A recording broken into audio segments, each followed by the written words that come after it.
এটা আমাদের যে আপনি ভালো জানেন দক্ষ জনশক্তিতে পরিণত করার জন্য কারিগরি শিক্ষার কোনো ভূমিকা নেই, কারিগরি শিক্ষার কোনো বিকল্প নেই। আমরা আপনাদেরকে আবারও বলতে চাই, আমাদের দাবি মেনে নেন, আমাদেরকে ক্লাস করার সুযোগ দেন, আমাদেরকে আরো দেশের উন্নয়নের ক্ষেত্রে আমাদেরকে আরো সুযোগ করে দেন। আমরা যে 6 দফা দাবি উত্থাপন করেছি এটা সম্পূর্ণ যৌক্তিক দাবি, এই দাবি বাস্তবায়ন করেন। এবং আমরাও দীর্ঘদিন আন্দোলন করতে আসি নাই, আমরাও ক্লাসে ফিরে যেতে চাই, আমরাও ক্লাস করতে চাই, আমরাও কিছু শিখতে চাই, আমরাও এই দেশকে কিছু দিতে চাই।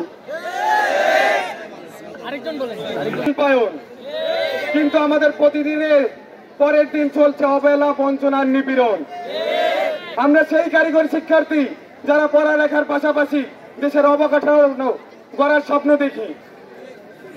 আমরা সেই তরুণ যারা দেশে নিজেদের ঘাম জড়িয়ে ভবিষ্যৎ বাংলাদেশ নির্মাণ করতে চাই। কিন্তু এই রাষ্ট্র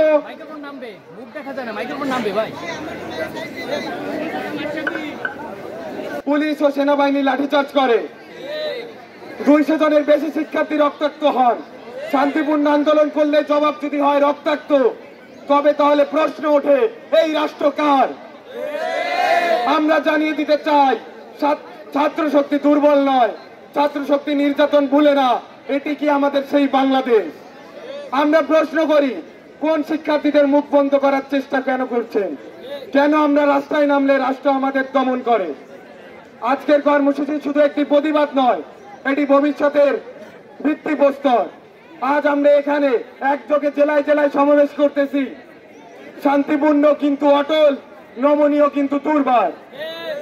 আমরা যুদ্ধ করেছি কলম দিয়ে, কণ্ঠ দিয়ে, যদি তাতেও লাভ না হয় আমরা সেই তরুণ যারা ইস্পাত কঠিন মনোবল নতুন বাংলাদেশ গড়তে প্রস্তুত।